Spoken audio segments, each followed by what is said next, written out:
हे guys, welcome और welcome back to my YouTube channel. तो guys, आज की वीडियो में हम डिस्कस करने वाले हैं आज हिंदी का एक प्रैक्टिस सेट जिसमें कि 20 एमसीक्यू आपको देखने के लिए मिलेंगे। और ये 20 एमसीक्यू आपके मोस्ट इंपॉर्टेंट है यूकेपीएससी के किसी भी एग्ज़ाम के लिए। खास तौर पर आपका जो फॉरेस्ट गार्ड का एग्ज़ाम 9 अप्रैल को होने वाला है, तो उसके लिए भी आपके लिए ये बहुत ज़्यादा इम्पॉर्टेंट है। तो आप सभी जानते हैं कि आपकी यूकेपीएससी जो है हिंदी के टोटल 20 क्वेश्चन जो है आपको देता है आपके एग्ज़ाम में, जिसमें कि आपके कुछ क्वेश्चन जो है हिंदी साहित्य से भी होते हैं। तो चलिए आज इस प्रैक्टिस सेट में देखते हैं आपको पहले से 20 में से कितने क्वेश्चंस के आंसर पता थे। तो देखिए, पहला प्रश्न हमारे पास है, पृथ्वी कौन सा शब्द है। तो हमें बताना है पृथ्वी शब्द कौन सी वर्ग के अंतर्गत आएगा। तो राइट आंसर इसका हो जाएगा तत्सम शब्द, क्योंकि पृथ्वी एक क्या है, संस्कृत का एक शब्द है जिसको हम हिंदी में यूज़ कर रहे हैं एज इट इज़। तो देखिए, अब हमारे पास सेकंड क्वेश्चन है जिसमें पूछा गया है अग्नि का पर्यायवाची शब्द नहीं है। तो पर्यायवाची शब्द आपसे पूछे जाते हैं और यहाँ पर हमसे अग्नि का पर्यायवाची शब्द नहीं है पूछा गया है। तो देख लीजिए, यहाँ पर जो राइट आंसर हो जाएगा विपद का। विपद का इसका जो है पर्यायवाची होता है नदी का।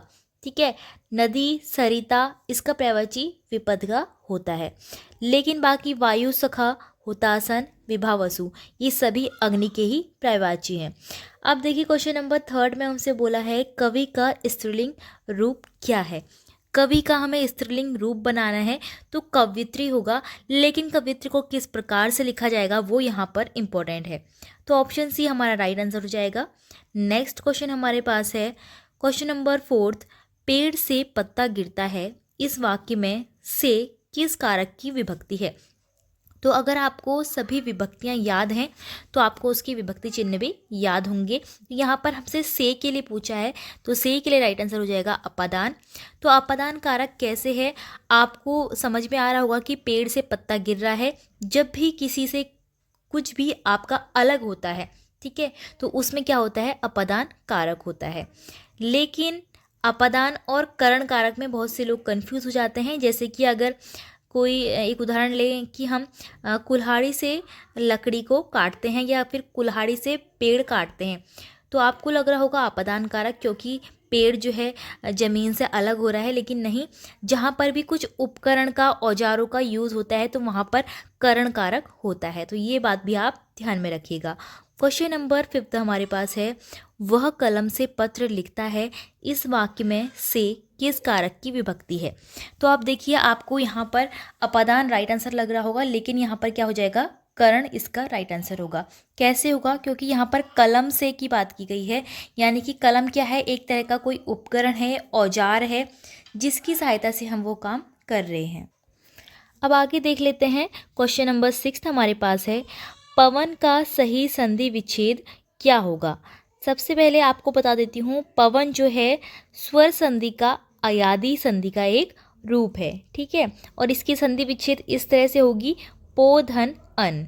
ठीक, अब देख लेते हैं नेक्स्ट क्वेश्चन, जिसमें कि हमसे बोला है ज्ञ ध्वनि किसके अंतर्गत आती है।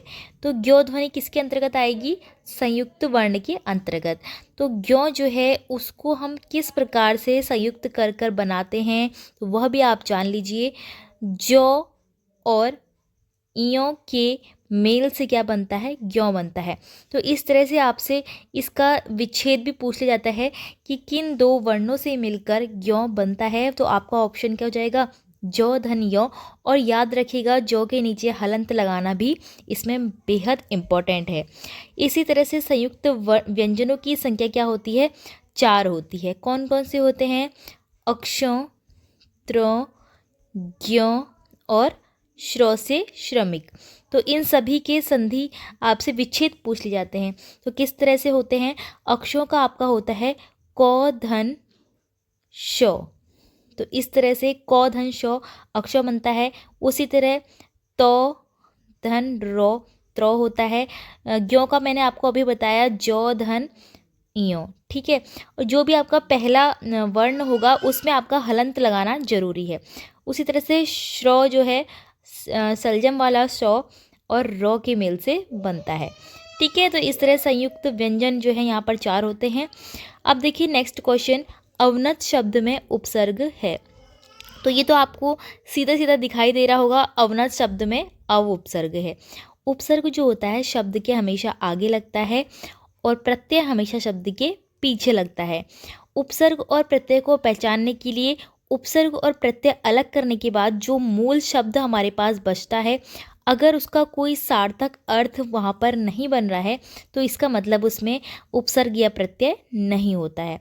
तो इस तरह से भी क्वेश्चन आपसे पूछ ले जाते हैं कि कौन से शब्द में उपसर्ग नहीं लगा है या फिर प्रत्यय नहीं लगा है। क्वेश्चन नंबर 9 हमारे पास है, अक्षरों किन वर्णों से मिलकर बना है।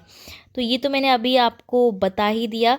तो इसका राइट आंसर क्या हो जाएगा, क धन शौ। अब हमारा क और शौ क्यों नहीं हुआ, क्योंकि यहाँ पर जो है शौ में हलंत लगाया गया है, जबकि मैंने आपको बताया था सभी के जो पहले वाले वर्ण होंगे उनमें हलंत लगेगा। क्वेश्चन नंबर 10 हमारे पास है, जस दूल्हा तस बनी बाराता का अर्थ क्या होगा। देखिए, जस दूल्हा तस बनी बाराता का अर्थ होगा सभी साथी एक ही जैसे। अब देख लेते हैं नेक्स्ट क्वेश्चन हमारे पास है क्वेश्चन नंबर 11, जिसमें हमसे पूछा है निम्नलिखित में से किस शब्द में प्रत्यय लगा हुआ है। अब देखिए, मैंने आपको बताई थी कि कैसे आपको ट्रिक इस्तेमाल करनी है। प्रत्यय लगा हुआ है, इसका मतलब आप पीछे के जो प्रत्यय होते हैं शब्द के पीछे जो लगे रहते हैं उनको अलग करके देखिए, फिर आगे जो आपका मूल शब्द होगा बचा होगा उसका अगर सार्थक अर्थ नहीं आ रहा होगा तो इसका मतलब उसमें प्रत्यय नहीं लगा है। अगर हम मगर को तोड़ते हैं तो किस तरह से तोड़ेंगे, अगर हम इसमें गर प्रत्यय मानते हैं तो मौ का कोई भी अर्थ अकेले नहीं होता है। उस तरह से नगर का भी सेम हो जाएगा। तो जादूगर में देखिए, अगर जादूगर में से आप जादू और गर को अलग करते हैं और गर को प्रत्यय मानते हैं तो आगे जो मूल शब्द बच रहा है वो है जादू, और जादू का तो अर्थ आपको पता ही है। तो इसका मतलब जादूगर में क्या लगा हुआ है, प्रत्यय लगा हुआ है, गर प्रत्यय। क्वेश्चन नंबर 12 हमारे पास है, क निम्न में से किस वर्ण के योग से बना है। तो देखिए, जो व्यंजन होते हैं वो क्या होते हैं, दो वर्णों के मेल से बने होते हैं, जिसमें कि आपका स्वर और एक वर्ण होता है। तो क जो है किससे मिलकर बना है, क धन औ से मिलकर बना है। हर व्यंजन में आपका औ ध्वनि होती ही होती है। तो यहाँ पर जो होगा ऑप्शन बी यहाँ पर राइट हो जाएगा। अब देख लेते हैं नेक्स्ट क्वेश्चन, जिसमें पूछा है निम्न में से कौन सी जातिवाचक संज्ञा से भाववाचक संज्ञा बनाई गई है। जातिवाचक संज्ञा यानी कि सभी के लिए हम जब एक साथ कोई वर्ड बोलते हैं, जैसे कि आपका बूढ़ा, तो बूढ़ा जो है किसी एक व्यक्ति को नहीं दर्शाता है, जबकि बूढ़ों का जो भी समूह होता है आपके मन में एक छवि आ रही होगी, जो बूढ़े लोग होते तो सभी की छवि आती है। अब अगर हम उस पर पा लगा दें तो ये एक तरह का भाव बन जाता है। क्या बन जाता है, भाव, क्योंकि बुढ़ापा दिखता नहीं है, हम केवल कह सकते हैं वो एक भाव है किसी के भी मन का कि बुढ़ापा। ठीक है, तो राइट आंसर हो जाएगा ऑप्शन ए। अब देख लेते हैं नेक्स्ट क्वेश्चन, कौन सा अर्ध विराम चिन्ह है। अब हमसे पूछा गया है अर्ध विराम कौन सा चिन्ह है। तो देखिए, अर्ध विराम और आपका जो अल्प विराम होता है, ठीक है, ये सभी अलग अलग होते हैं, तो इनको आपको याद रखना है। तो यहाँ पर जो राइट आंसर हो जाएगा ऑप्शन डी। तो ये है हमारा अर्ध विराम। ठीक है, अब जो बाकी यहाँ पर चिन्ह दिए गए हैं विराम चिन्ह, तो उनके नाम भी देख लेते हैं। तो जो हमारा फर्स्ट वाला चिन्ह हमें दिया गया है, इसका हमारा नाम होगा योजक चिन्ह, जैसे कि माता और पिता के बीच में योजक चिन्ह लगता है। फिर जो ये हमारा ऑप्शन बी में कॉमा दिया गया है, इसको क्या बोलेंगे, अल्प विराम। तो इसमें आपको कंफ्यूज नहीं होना है। अल्प विराम, अर्ध विराम, उप विराम, अपूर्ण विराम क्या होते हैं ये आपको पता होनी चाहिए। तो ये आपका हो गया अल्प विराम और ये क्या हो गया आपका पूर्ण विराम। ठीक है, अब नेक्स्ट क्वेश्चन देखते हैं। क्वेश्चन नंबर 15 में हमसे पूछा है, रहीमन पानी राखिए बिन पानी सब सून में प्रत्यय अलंकार कौन सा है। तो ये तो आपका बहुत ही कॉमन सा बेसिक सा एक पंक्ति दी गई है जो कि आपने कई एग्जाम्स में देखी होगी। और इसमें कौन सा अलंकार होगा, यमक अलंकार होगा, क्योंकि यहाँ पर सेम दो वर्ड हैं और दोनों के अपने अलग अलग मीन निकल कर आ रहे हैं।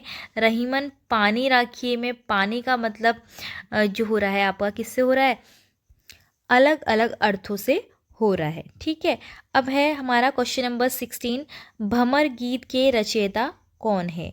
तो राइट आंसर आपका हो जाएगा सूरदास। क्वेश्चन नंबर 17 में हमसे पूछा है महेंद्र का संधि विच्छेद क्या होगा? महेंद्र का संधि विच्छेद जब आप करोगे तो वो इस तरह से बनेगा, महाधन इंद्र। ठीक है, महाधन इंद्र क्या बन जाएगा? महेंद्र बन जाएगा, आ और ई के मेल से। अब आपको ये भी पता होना चाहिए कि इसमें कौन सी संधि है। स्वर संधि तो है, लेकिन स्वर संधि का कौन सा भेद इसमें है? तो देखिए यहाँ पर आपको इस तरह से पता लगाना है कि महेंद्र जो है उसमें आपकी कौन सी संधि होगी? गुण संधि होगी। क्योंकि मैंने, अगर आपने पहले ध्यान दिया होगा तो मैंने आपको एक वीडियो में इसकी ट्रिक बताई थी गुण संधि की, कि जहाँ पर भी आपको ए, ओ और अर की साउंड जो है सुनाई देती है, ठीक है, साउंड की बात कर रही हूँ मैं, तो देखो महेंद्र में आपका बीच में जो एक ही मात्रा लगी है तो उससे आपको कौन सी साउंड सुनाई दे रही है? ए की। ठीक है, उसी तरह से ओ और अर, जैसे कि महेंद्र, देवेंद्र, इस तरह से जो वर्ड होते हैं उनमें क्या होता है? गुण संधि होती है। क्वेश्चन नंबर आपका 18 है, य, र, ल, व वर्ण किस वर्ग के व्यंजन है? तो ये व्यंजन है आपके अंतःस्थ व्यंजन। ठीक है, संयुक्त व्यंजन कौन से होते हैं? अक्ष, त्र, ज्ञ और श्र। उसी तरह से 4 व्यंजन य, र, ल, व कौन से व्यंजन होते हैं? अंतःस्थ व्यंजन।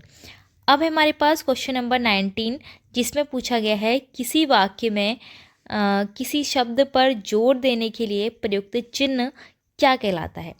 तो जब हम कोई वाक्य लिखते हैं और हमें कोई ऐसा शब्द लिखना है जिस पर हमें थोड़ा सा फोकस करना है, जोर देना है, तो उसके लिए हमें कौन सा चिन्ह लगाना होता है?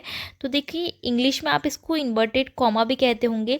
जैसे अगर आपको कहीं पर लिखना होता है कि रविंद्रनाथ टैगोर के द्वारा ये पुस्तक जो है लिखी गई, तो उनकी जो पुस्तक होगा उसको आप जोड़ देंगे उसके नाम पर और उसको इन्वर्टेड कॉमा के अंदर रख देंगे।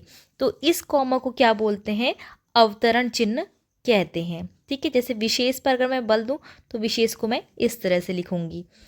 अब देखिए आगे देख लेते हैं। तो अगर आपको ये भी जानना है तो ये भी बता देती हूँ, विवरण चिन्ह किस प्रकार लगता है? इस प्रकार लगता है। निर्देशक चिन्ह तो आपका कोई भी निर्देश देने के लिए इस तरह से लगता है, और कोष्टक तो आपको पता ही है। फिर है क्वेश्चन नंबर 30, और ये लास्ट क्वेश्चन हमारे पास है, पेट में दाढ़ी होना लोकोक्ति का अर्थ क्या होगा? तो देखिए पेट में दाढ़ी होना यानी कि बहुत कम उम्र से ही चालाक हो जाना, इसका मतलब छोटी उम्र में ही चतुर हो जाना, इसका राइट आंसर हो जाएगा। तो फ्रेंड्स ये थे हमारे फॉरेस्ट गार्ड और अन्य यूकेपीएससी की परीक्षाओं के लिए हिंदी के 20 मोस्ट इम्पॉर्टेंट क्वेश्चन। इसी तरह से मैं और भी प्रैक्टिस सेट आपके हिंदी, सामान्य ज्ञान, सामान्य अध्ययन और उत्तराखंड जीके तथा करंट अफेयर पर लाते रहूँगी। और इनसे संबंधित पीडीएफ के लिए टेलीग्राम पर आप ज्वाइन हो जाइए। और अगर आपको इसी तरह की वीडियो पसंद आ रही है तो वीडियो को लाइक, शेयर